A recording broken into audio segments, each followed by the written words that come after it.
What up? This is Rama Screen, and in the anticipation of India, Sweets and Spices, which arrives in theaters November 19th, I'm here talking with the writer-director Geeta Malik and also the star of this new film, Sophia Ali. How are you both this morning? Great. How are you? How are you? Good. Thank you for taking the time. I very much enjoyed this film, such a wonderful and also complicated family dramedy. Sophia, your character Alia strikes me as a strong-willed, independent woman who goes against the grain, if you will. Do you see yourself a lot in Alia, or is she someone whose shoes was a challenge for you to step into?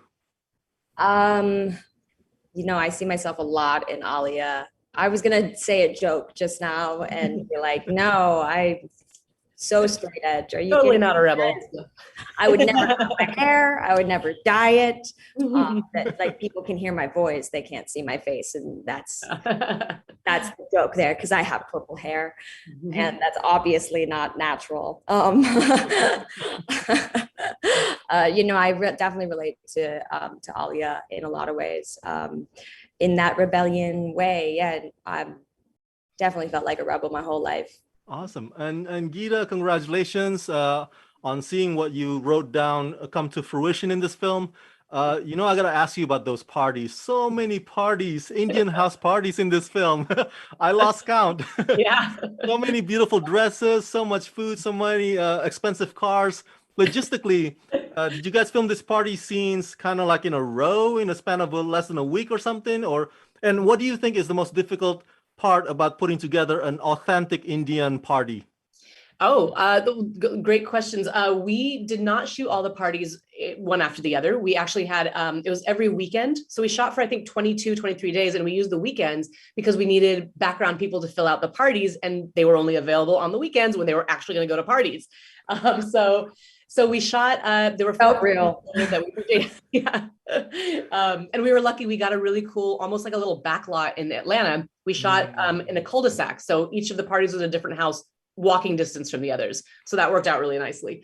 The most challenging part about making the parties authentic, I think, was just making sure we had, like you were saying, the costuming right. Like, what would these women wear? What does it mean if women wear a certain sari versus a certain, a different, like a salwar kameez, a different outfit? What does it mean? What are the men wearing? The men are always in suits because they, the women get super dressed up, and like half the time the guys are in polo shirts and jeans, So just trying to stay really authentic to what I experienced and what I saw growing up, a little bit exaggerated to a different level. But the food, all of that, like the cocktails, the gossip, all of that, I just wanted to make as real as possible. Bollywood legend Manisha was part of this film. Yeah. She's a survivor. She's an inspiration. For both of you, what's it like collaborating with Manisha on this project?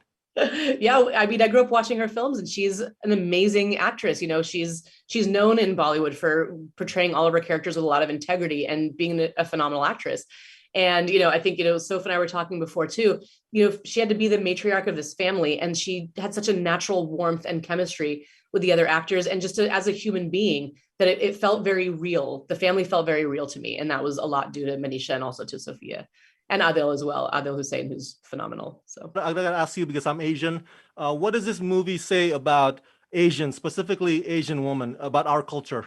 I think that, like, from an outside perspective, maybe there's a lot of like oppressive tendencies, sort of just things that you're unaware of. There's so many things that I was unaware of growing up. And